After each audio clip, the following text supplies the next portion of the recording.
and social slime, they don't matter. Genocide, sick from water, sick from air. Making money, they don't care. Caesar shit, force of air. Fuck them back, it's only for they bomb. They shoot, they kill, they massacre, rape. They burn the kids. No one lives countries. Laugh to your face, fight and die. Cause God forgives.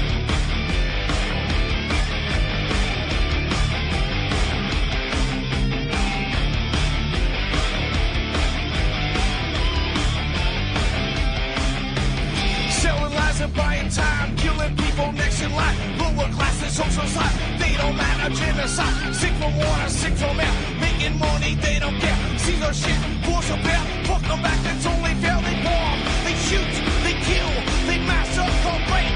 They burn the kids. No one leaves countries.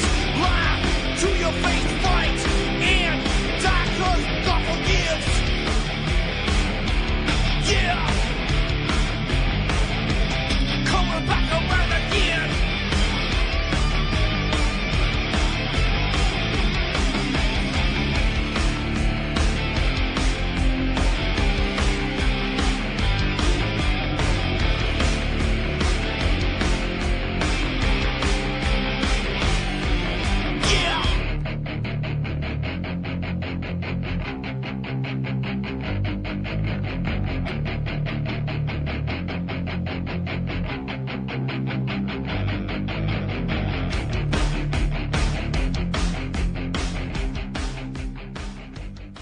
Okay, welcome to the Tuesday edition of Game On. I'm your host, Ron Stevens. This is September 1, 2015, and I'm just glad to be here. I see Jules in the chat. Don't get red-faced on this today, Jules, but I ran into something.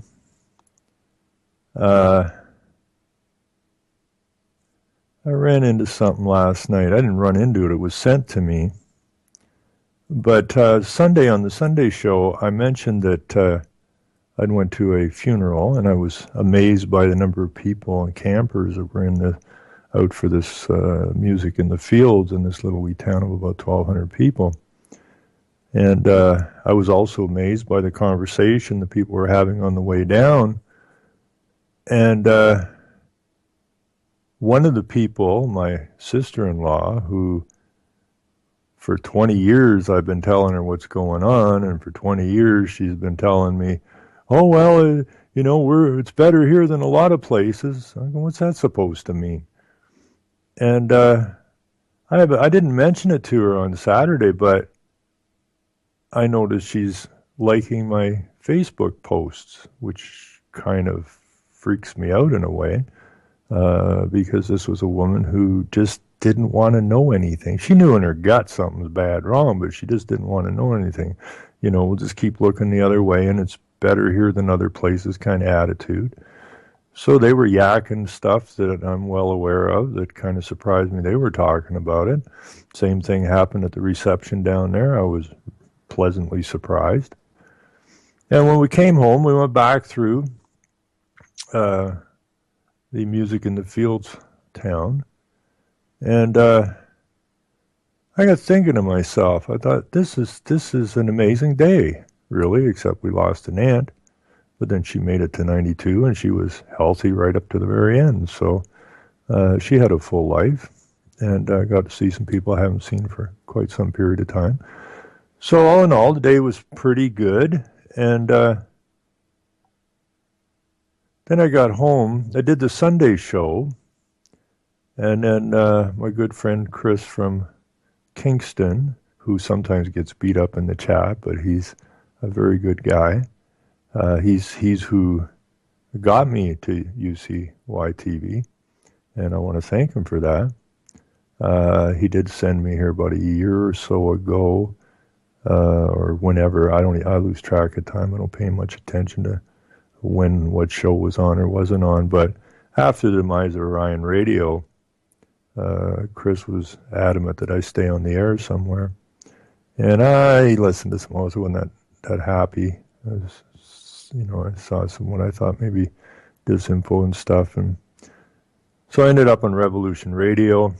and came back recently and listened to a bunch of shows on UCY, and I went, now this is a solid group of people.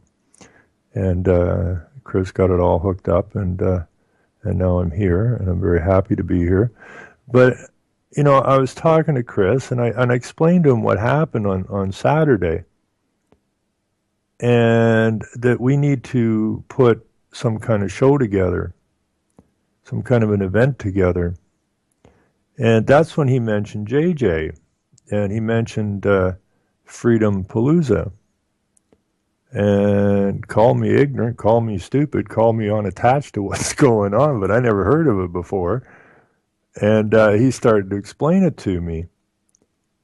And I thought, this is exactly what has to happen this side of the border. And so I got a hold of JJ, and we chatted for a bit, and he sent me some links to Freedom Palooza.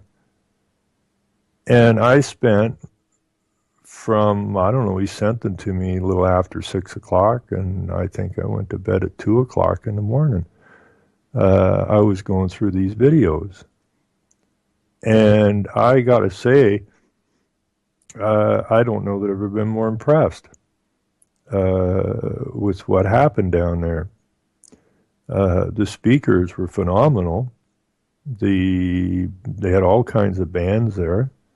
When the band's, getting off, another band's getting ready to stage up, then they would put a speaker on there. And I thought, this is exactly what we need. So I got back to Chris and I says, we need a couple 100 acres someplace down your neck of the woods, because I'm too far north. And he's right down, like JJ says, he's only like an hour away. And so Chris is out looking for some acreage, which he thinks he can dig up, which gives us till the weather gets good next spring, to put this thing together. And that's what we're going to do. And that's what has to get done. Now, when I was listening to some of the speakers, one speaker in particular who really just floored me was Jim Terrificant, if that's how, if I'm pronouncing that right, I think I am. Now, I'd seen this guy a couple of years back. I was doing some research and I ran across him and watched a video about him being thrown in jail and all this, and he's a very outspoken man. But I really didn't know who he was until last night. Now, if you're listening to this, just punch in Jim Freeland into YouTube, and you will get to his YouTube site.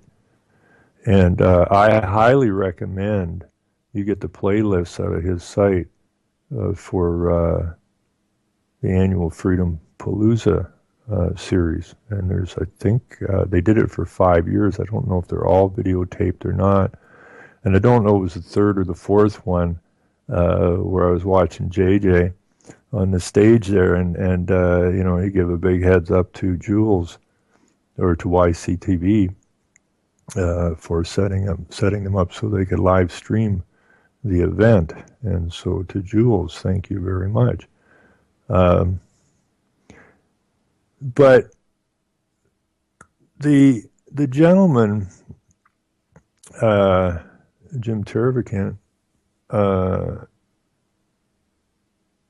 you got to watch this guy, man. I mean, I didn't know when I watched whether he'd actually been railroaded or what the real story. I didn't spend that much time. I watched about 4 or 5 of his talks last night, and he is exactly what we need to aspire to. It's that simple. he kind of reminded me. Now, I was never the sheriff, and I was never a congressman. I haven't run in elections before. But he has the same basic attitude that I appreciate in people, and it's the no nonsense with a high moral value. You know, the one story about and this guy really kind of reminded me of Andy Griffith. I don't know if anybody else notices that. I don't think you can help but notice it. But you know, he was talking about when he was sheriff that some couple, the husband died, and I guess they didn't have mortgage insurance or whatever, and the bank swoops in ASAP. And these people have been paying on the house. They only had like 6 years or something left paying on the property. The good old heartless bank just wants to scoop it up, roll it over, and get some more mortgage going. And this is, you know, I had this experience. My sister's a realtor, and when we had a recession here, and you're always looking for patterns, but you know, she would ask me to go sometimes with her. Being a woman and all, she was a little concerned sometimes that she may not get much of a reception when she came to do up the paperwork for the sale of the house. And I talked to some couples, and it's heartbreaking, just like Jim said, that, you know, I talked to this one couple, and the house was almost paid off, and he'd lost his job, and the bank swoops in on him. You know, he got a couple, 3 months behind on the mortgage, and they swooped in on him. But they almost paid it off. They've been paying on it for like over 20 years. And I'm talking to the gentleman, and I was saying, well, you know, are you working now? Yeah, I'm working again. Well, fine, what's the problem? Well, they want the 3 months plus penalty. I said, well, you don't have it. I said, why don't they just take the 3 months and throw it on the back end of the mortgage? Problem is solved. Piece of cake. But these bankers, they get a kick out of hurting people. I'm absolutely certain of it. In the case Jim was talking about, the interest rate was about 14%. These people had a mortgage much lower than 14%. And, you know, he looked at it as, you know, the thing's almost paid off. We'll roll it over, take it, get 14%. And, you know, somebody in the bank, it doesn't matter if it's that particular bank, because it doesn't matter where the mortgage is taken from. If it's taken from a bank, it's all one system. So whether, you know, this bank or that bank's got your mortgage, it's all run by the same cannibalistic dogs. But, you know, it's the sheriff's duty to sign the paperwork so that the bank can have possession. And when Jim heard the story, he just said, I ain't signing that. It doesn't make any sense. Why are you hurting these people? I said, work it out. You know, work it out. You know, so being in Congress, he went and he got a bill in or something, and which forced that when somebody is 45 days, I think it is, in arrears, that the mediators brought in and the bankers brought in and the clients brought in so that they can come to some sort of a good faith agreement. That's what's missing in all this stuff, good faith. Men and women working in good faith. No good faith in these corporations whatsoever. I mean, they fee, I don't know, you know, and all these people, that's what kills me. All these people that work for corporations, you know, they're people first, but it seems to me, well, I'm just doing my job. Well, why are you beating up on one of your, you know, one of your countrymen? What are you doing that for? You know, but Jim was adamant. He wasn't going to sign it. And I think in that one they said they threw him in jail overnight or something. They threw the sheriff in jail or something because he wouldn't sign it. They still wouldn't sign it. And it doesn't take, you know, when people watch this, they say, wow, that's a brave man. No, that's just simply a man who knows right from wrong and is willing to stand up and profess that. Weak men say, well, I'm just doing my job, not much I can do about it. That ain't even a man. So he has all kinds of great stories. I mean, a very interesting man, intelligent man, a man who knows right from wrong, a man who says what's on his mind, and very few men ever do that anymore. So, I encourage people to, punch in James Freeland, get to his YouTube. And if you haven't seen these videos, I highly, highly encourage you to do so. Now, I think it was the fifth year of this event that they did. I don't know some of these names. I should know these names, but I don't. I've heard of this guy before, John Condit Jr., but I don't recall ever listening to or watching one of his videos. But another guy he too sounds like me a little bit, looking for solutions on how we're going to get this back, because we can't allow this to continue. It cannot be allowed to continue. Now, one of the things that he was talking about was running people in elections, and that's what, I'm a pretty logical thinker, and you see the problem and you try to figure out a solution to the problem. And when I looked at the election process and all of these guys are vetted, how are we going to get control? And I still say the same thing. We need to win this at the local level. We need to win this where we have boots on the ground. The only other option that we really have is to simply, and I said this on the Alex Jones long, long time ago, and he didn't get it, but then he's a wuss. But when I was talking to Jones, like the simple solution is just walk in. Just simply walk in and arrest everybody and make sure you take over the media at the same time to make the announcement that America is back in the hands of the people. It's really that simple. And that, just go about your business. Everything's cool. Don't get freaked out about nothing. And once you have control of the media and the House, history states the people will not rise up against you. And you're not taking over a country. It's not treason. Okay, it's a reverse coup. Okay, they stole the country from the people. We give you a republic if you can hang on to it. They stole the lands. They stole the future of the people. And as Jefferson and the boys said, right, every now and again this has got to get changed out.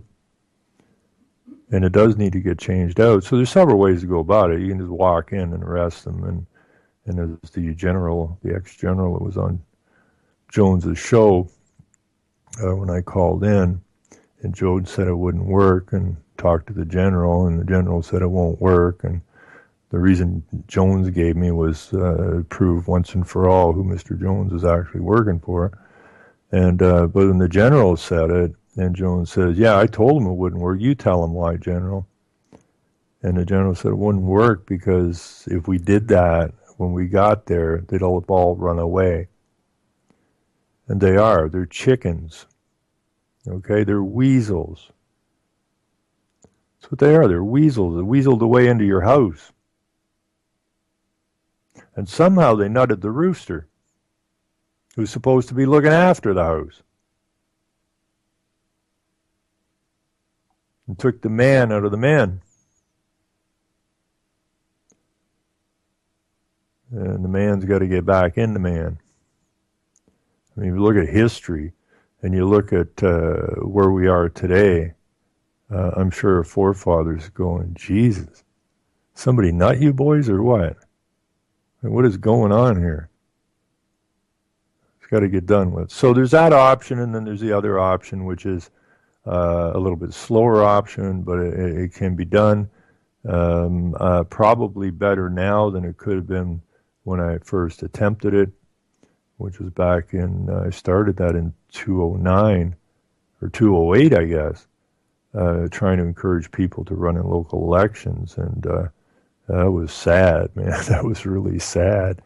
Well, I couldn't do that. I wouldn't know how to do that. I'm not smart enough to do that.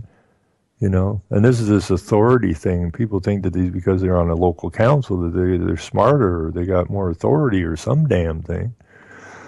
But logically, it's just a math game. It's always math. Math is an amazing thing. What I explain to people is we need to get control of these local councils. There's no point putting in a councillor.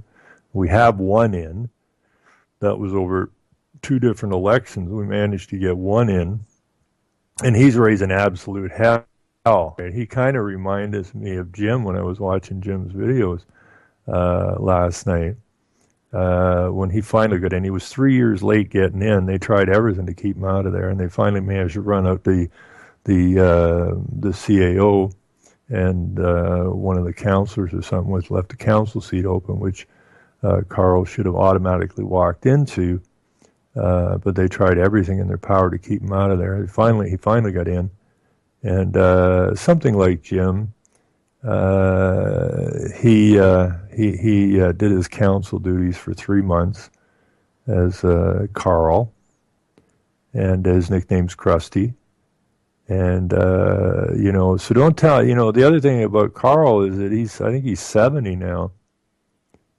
And when I first met him and that, and was trying to encourage him, I haven't never met him physically, but we've worked together a lot. And when I first, tried to get him to go, he said he'd run like 20 years prior, didn't get in, and he's like old now, and he's just going to sit on his desk, going to wait for his dirt nap. And so finally got him to run. Didn't get in, but it inspired some people because all of these were cooked elections. They were completely fraudulent. So, he got in 3 years later.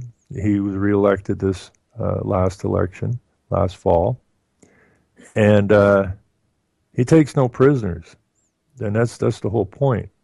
Now, he's one guy. Everybody on that council's against him. They're all UN Agenda 21 agents. They've all been vetted. And, so he has his hands full there. But he shows none of them any respect. If you deserve respect, you get respect. If you don't, you don't. And but to talk to Carl now, who I believe is 70, he's not sitting on his deck waiting for his dirt nap anymore. This guy's like 25 now, 30. There's none of this old man anymore. This guy is just fired. He has a purpose. That's the problem with people. They don't have a purpose. When you have a purpose, it changes everything. And but he's pretty comical too, because he did his first 3 months, and then he went to council after 90 days, and he said, Carl, meet Krusty. And he's been having a hoot ever since. And he's done. One man will never get the vote in that council. So he's like a little watchdog in there. But he does have the ability now to inform people, because he gets a lot of air or a lot of paper, and is very outspoken. And he has done great work, because he has lifted the people from their boredom. He's lifted the people from their we can't do anything attitude. So he's done phenomenal work, and I think that was Jim's message. after I watch his videos. People look up to Jim and say, "Oh, wow, he's a great man." Yeah, he's a great man, or he was a great man. It's unfortunate he's not with us any longer. A great loss indeed. But people don't need to look up to people like Jim and say, "Wow, you see what he did?" Well, I hate to break it to you. He didn't do anything that you can't do. There's nothing that man did that you can't do. And I'm not into heroes. And a lot of people look at Jim as a hero. And that's wrong mindfulness, I think. That's wrong mindedness. You take strength from a man like Jim. And you aspire to be like a man like Jim. And Jim's gone now. So who's stepping into his shoes? You? Why not? What's your excuse? You don't have one. There is no excuse. And, so the other option, the one option is just walk in and take it back. And that's perfectly lawful. That is absolutely lawful. You were deceived. Deception is fraud, and fraud is against the law. It's illegal and unlawful. So you have every lawful legal right to go back and take what was yours. That's simple. That's law, and it's their legal codes. It covers all of them. You haven't broken any rules. And you can do that quietly. The other option is to take it back at the local level. But to do that, you need to get the majority vote. Now, it's not really that bloody difficult, is it? Most town councils in that are only between 5 and 7. Some have 9, but generally between 5 and 7, depending on the size of the town. That's about the number of councillors and mayor that make up the local councils. So, I spent quite a time in marketing, and you use a lot of math there, and because it's all numbers. And over the years, if I have a salesman that can sell 1 out of 3, then he's going to make a living. If I get a salesman to sell 2 out of 3, well, obviously I'm better. And if I can get somebody to sell 1 out of 1, well, it's a cracker, man. It don't happen long, but it can be done. And so you work out the numbers, and if you're getting 1 out of 5 or 6 or 7, depending on the number, like on the end numbers, commission numbers now, you probably need to go find a different way to make a living. So we stick with the number of 1 out of 3. So that would just simply mean if you have, including the mayor, 7, then you need to run 3 times that number, which is 21. Because if you run 21 candidates, all talking the same, like they did for 5 years at Freedom Palooza. Brilliant speeches from some of these people. So if you run 21, see, the problem is if you run 1, let's take JJ. I mean, he's a great little speaker. We run JJ. And JJ's running in a local election. He's talking about what's cooking, what he knows. Unfortunately, most of the people, they're getting up to speed, but probably what he would be saying would be freaking people out, or as they said at the festival there, that they have ADL and all these different groups bad-mouthing these guys, call them Nazis and white supremacists and all that kind of stuff. And Jim did a very good job of explaining that we're about peace. And you don't see anybody with bullhorns here. You don't see anybody freaking out here. We're just passing along knowledge. But that's very difficult when all the other candidates are basically spreading the same message, which is the message that they're told to spread because they've been vetted. They don't know what they're talking about, but they just got sound bites and they pass them along.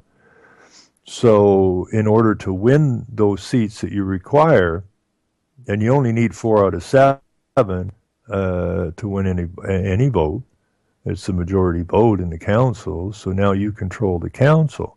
But you do got to make sure that you got majority. And the easiest way to absolutely be sure you get the majority is run 3 candidates for each seat. Now, I thought, well, I didn't think. I mean, I was hopeful, let me put it that way, that, in these municipalities here, was it 5 years ago now, I guess, since I ran, that we could pull something like that off. People had no idea what I was even talking about. They had no idea about the politics. They had really no idea. They thought when they have a problem, they just go to the politician, they would fix it, and they were getting thumped. I mean, nobody's paying any attention to them because it's takedown time. So, like children, they don't know. They don't know what to do. So I was somewhat disappointed that we couldn't do that. I did pass that formula along, and I know if somebody else was going to try in another municipality this past election, how they made out, I don't know. I don't know if they managed to get their 3 per seat candidate role. But it's a psychological and spiritual fight we're in. And we need to have a unified voice. And if there's 7 councillors, well, we got to fight climate change and all that, and 21 candidates telling people the truth. Trust me, before you get to election day, you have a golden opportunity to change from lies to truth. And you should be able to pull at least, if not all the seats, you should be able at least to pull the majority government or the majority vote that you require. And that's the other way to take it back. The only other way to take it back is some kind of a firefight, but that's not likely going to work because then the people are going like, who are these crazy lunatics, right? Shooting the place up and that. They're not so likely to say, oh boy, they got us America back. It freaks people out. And this is what Jim Condit was talking about as well. These are the options, and we need to get to work. So, there was a lady down there from up here, from Canada, Angela Jackson. I don't know who she is. I'm going to try and get her on the show. Interesting lady. They did a movie about the JFK assassination. Sounds fairly interesting. But there was really a lot of really, really good speakers there, really good bands. And the only thing that disappointed me, I was talking to JJ, I says, like how many acres you run? A couple hundred acres on this thing or what? There's no, like a couple acres or something, right? I go, well, it doesn't make any sense to me. You got all these great speakers and you got like 30 bands.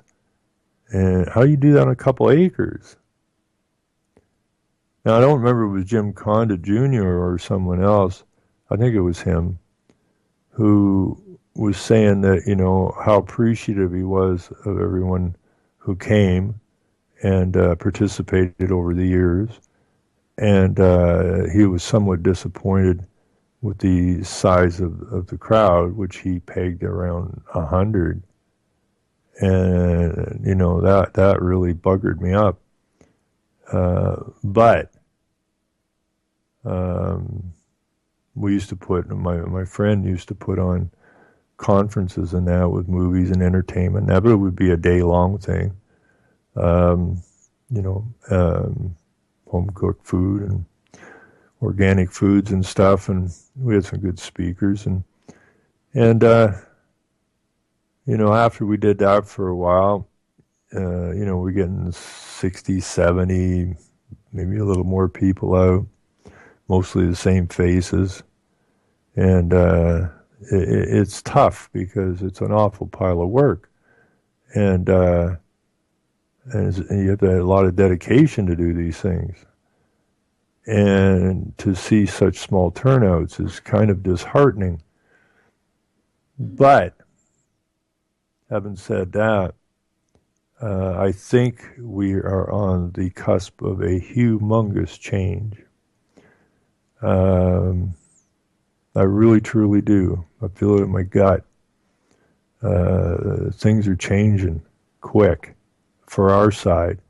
So I don't want anybody to be disheartened. I don't think anybody that was there was disheartened. They got, there was, like I said, really good speakers in that.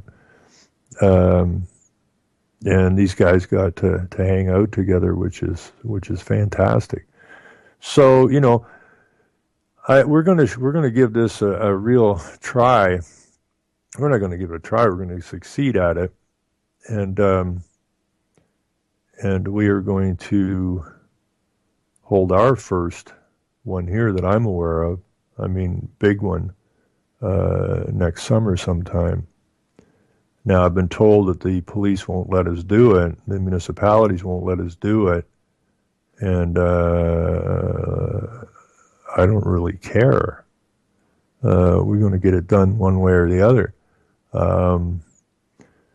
And see if we can't put together something that we can attract people to, hold them to. There's so many negative things going on here that I don't see how we can't really put on a hell of a big show, because people in the countryside out here and in the cities, their hydro bills are going through the ceiling, their water bills are going through the ceiling, their taxes are going, their kids are being taught, how to masturbate in grade 2 or something. I mean, it's way over the top. So all of society is being negatively impacted now. So I think we're past, in fact, I'm sure we're past this conspiracy theorist garbage that we've all put up with for so very, very long. I think that's past. I'm sure it's past. I can feel it's past. So many people work so hard going, when are these people going to freaking, wake up? What's wrong with them? Well, you're not going to wake them all up ever. They don't need them all awake. But there's one thing that's missing. And I've said that a lot of times, for over a long period of time. Now, what does the state go after? The state goes after the children. Because they want to propagandize the children. They want to get the children away from the family. And, it's always about, divide and conquer. It's always been about divide and conquer. When I was a kid, when I was 15, it was still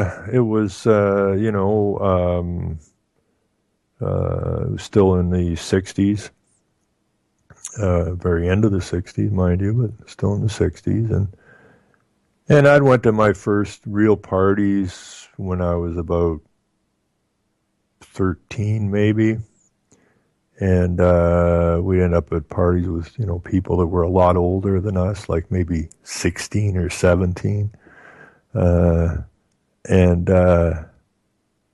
the music was all out, and it was a pretty amazing time. But that was all about that was all concocted as well. The 60s, the hippies, the flower children, that was all constructed, okay, to move to another place, to remove the children from the morals of their parents. It was to take the kids from the families, and they did a very good job of it, changing the moral values of the kids in that. I lived through it, and I enjoyed the hell out of it. It was fun. I look at kids today; they don't look like they're having much fun. We had just more fun. You could shake stick. Yeah, I wouldn't miss that for anything. But the fact is it was a manipulative tool that they were using, and so now they're still manipulating the kids in the schools at a very, very young age now. And the idea is that the state gets a hold of the kid, so by the time the kid is of any real age that they can process stuff and really start thinking, they've been indoctrinated. So that was one other thing that Jim Condit brought up that I thought was really important, and that is that we got to get the kids. You know, I look at the speakers at this event, and I didn't see any 15, 16, 17, 18-year-olds, you know, and that's who we got attract. Most of the speakers are like, I don't know. You know, they're not young anyways. And so that's the other thing I saw when Doug did these conferences up here. There was very, very few young people, you know, very few young people.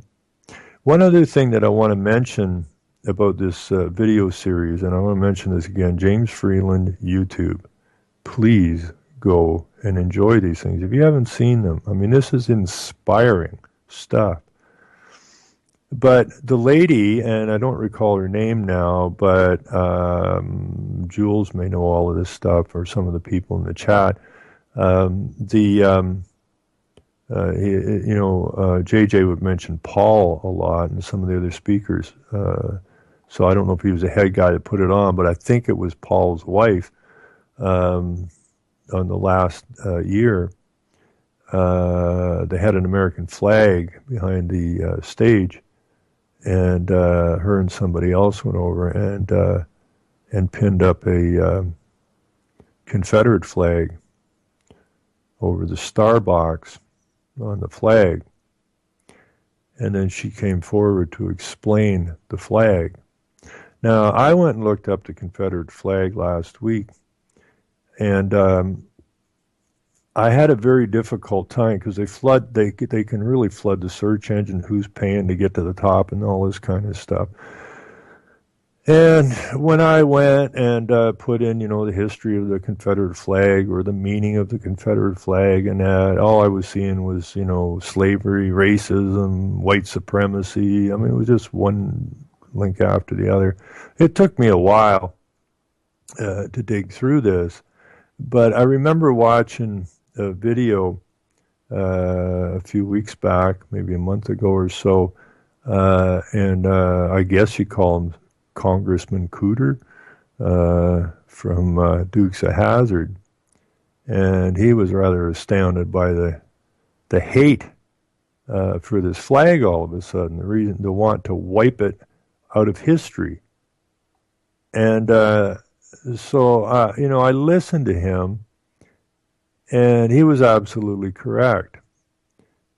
And Paul's wife was absolutely correct, because when I finally tried to find out what the heck this Confederate flag was all about, I ended up that it was the, I hope I get this right, St. Andrew's flag. It was a Christian flag.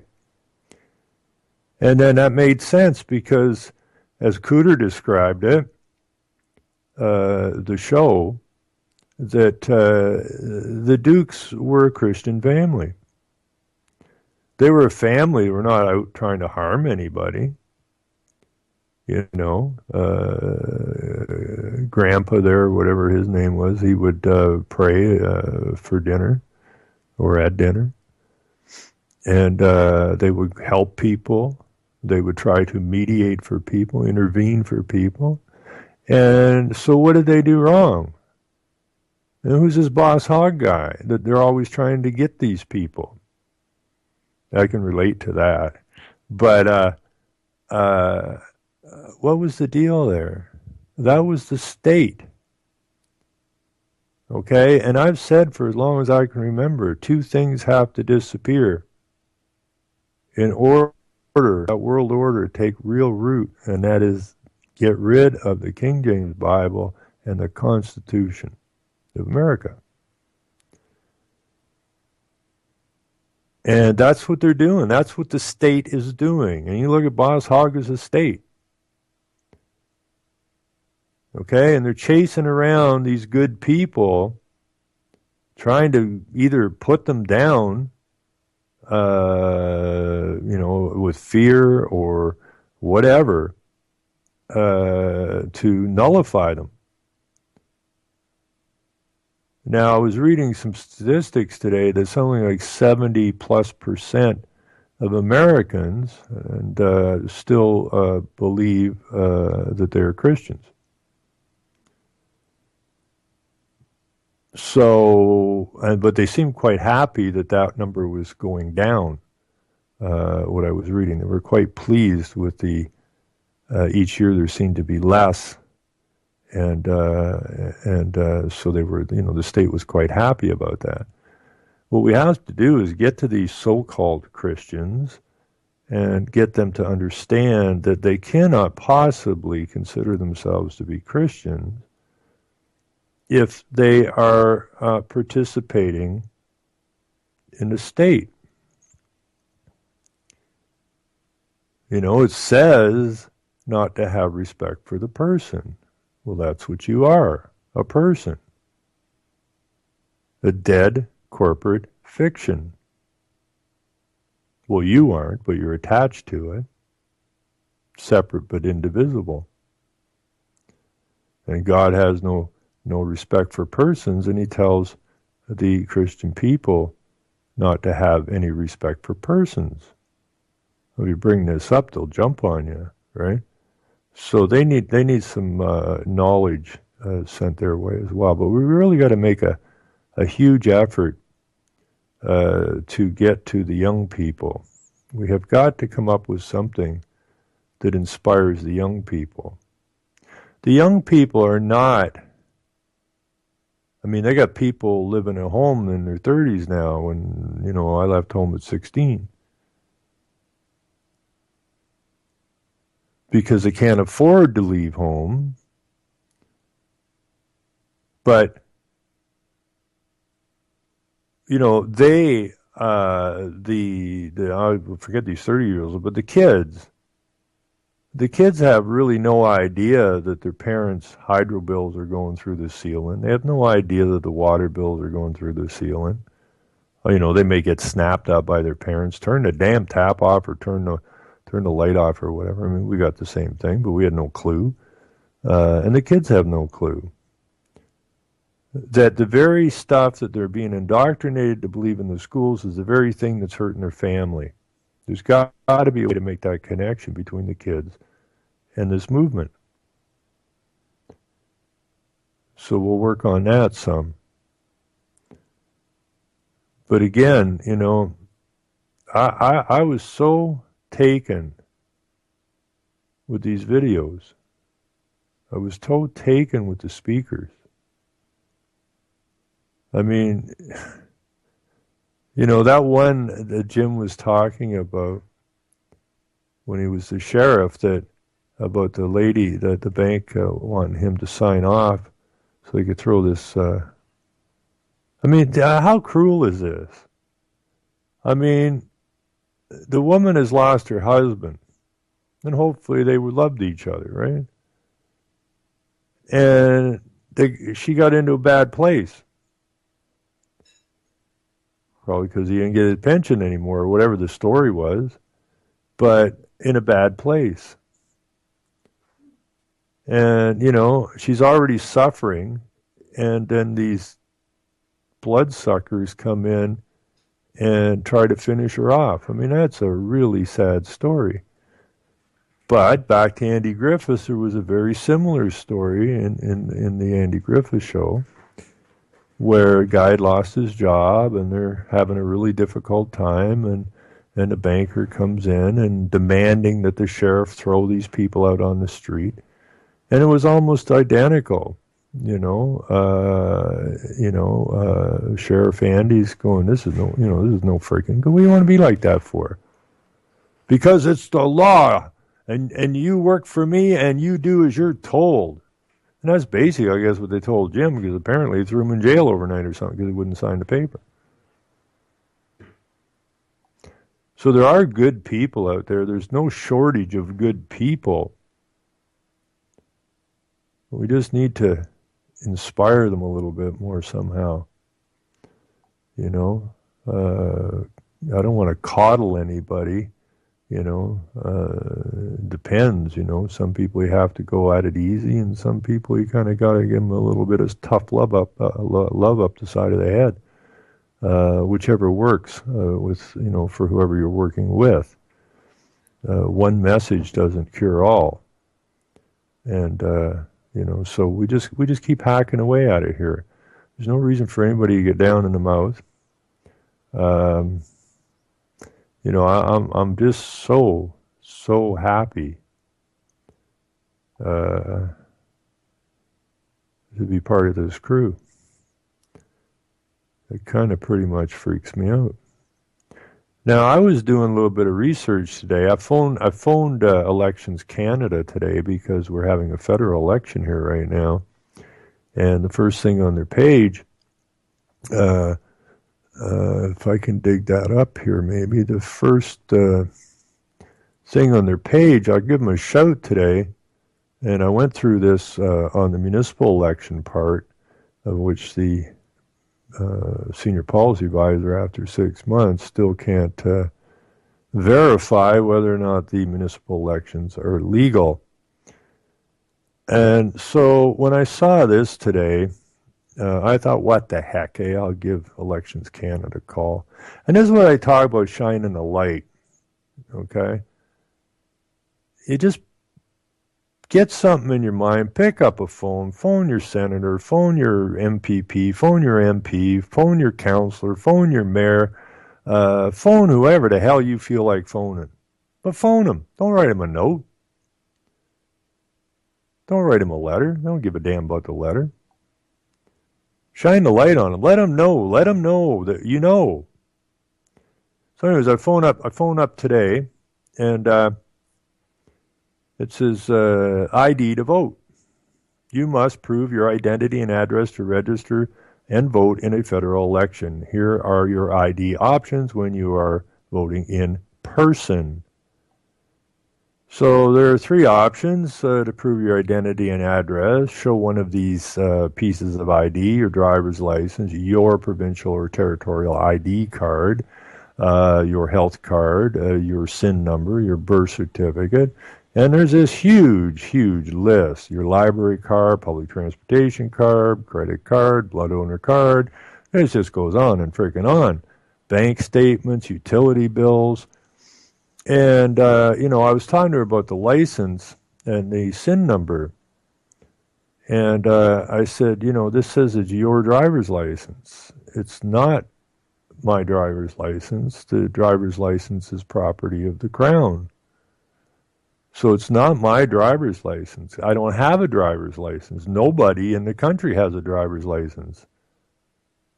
They have licenses, but they belong to the Crown. Your SIN number belongs to the Crown. It is not yours. And that in itself is fraud. That little bit right there is fraud. Show one of these pieces of ID, your driver's license. That's fraud. That's deception. It's against the law. If it said show the Crown's driver's license, which has your name on it, that would be a different story. That would also be honest. But as we all know, there's nothing honest about the state or government. It's all a freaking deception. So she said, well, I see what you mean. Yeah, it's true. That does belong to the Crown. I said, they manufactured and they own it. So it's theirs. Well, yeah, but you don't have to use that. Instead of dealing with the problem, right? We'll go somewhere else now. You can use your utility bill, your bank statement, or your health card. But I said, that's all corporate. That's all Crown. That's all state. All of those things that you just mentioned belong to the state. So none of what you mentioned belongs to me. I've been attached to it, but it's not mine. So we had a nice little chat for a bit, and she asked me if I would be so kind as to go read the Elections Act and get back to her, which I will. probably tomorrow or the next day, and we'll go at this again because there are no lawful or legal elections in any of these countries because it's all a deception. You know, when they're telling you this is yours when it's not, that's pretty blatant. That's an in-your-face lie. Now, she said, well, yeah, but it's still kind of yours. Your name's on it. Well, not really. That's the name that the Crown decided to put on it. I didn't decide to put that name on there. And it's not mine. Like I told her, I says, if I draw a picture and I go say, here's your picture, and you're going to say, well, that's not my picture. Well, sure it is. Well, no, it's not. I didn't do it. I didn't draw it. And that's exactly what the Crown and the state's doing. Here's your card. Well, yeah, but I didn't make it's not mine. Well, I know it's ours, but we're going to tell you it's yours. Well, no. You see, if I say, here, I would like you to have this picture as a gift, that's a whole different ballgame. So I guess what I'll do is I'll just go read their Election Act, which isn't a big deal to read, and then I'll call her back and we'll go over this again. But anybody that votes in any election, make no bones about it, you're breaking the law because you're involved in fraud. You know? And so, you know, we went over the subject thing and the subservient thing, and that, you know, nobody... You know, I said, this is really just your slave ID is all it is, right? You're subservient to the Crown or the state. And to be subservient, no one can hold you in that position without your express consent. And she agreed with that. She said, well, no, you have to consent to stuff like that. Well, when did I ever consent to that? Why would my parents consent to stuff like that? So now you don't have disclosure. So, you know, it rattles their brains a little bit, but if you keep doing this to them, make no mistake, it's in their brain now and they can't get rid of it. That's the beauty of it. It's stuck in their brain and it's there forever. That's why I don't get in too many arguments with police. God knows I've had enough of them here. I just always take that as an opportunity to talk quietly to them, to get them to understand what they were told is not correct, and get in their brains, right? So, you know, we're going to win. I have no doubt in my mind. You know, I came away from those videos last night. Again, I was very, you know, saddened by the number of people, but I'll set that aside. We will get the people, make no mistake about it. Don't ever get discouraged. Don't ever stop shining a light on these guys. We win. It's that simple. We win because we got no option. And that's just the way it is on Tuesday, September the 4th. I'm just a couple of 3 days away from getting even older now. But we'll let that slide too.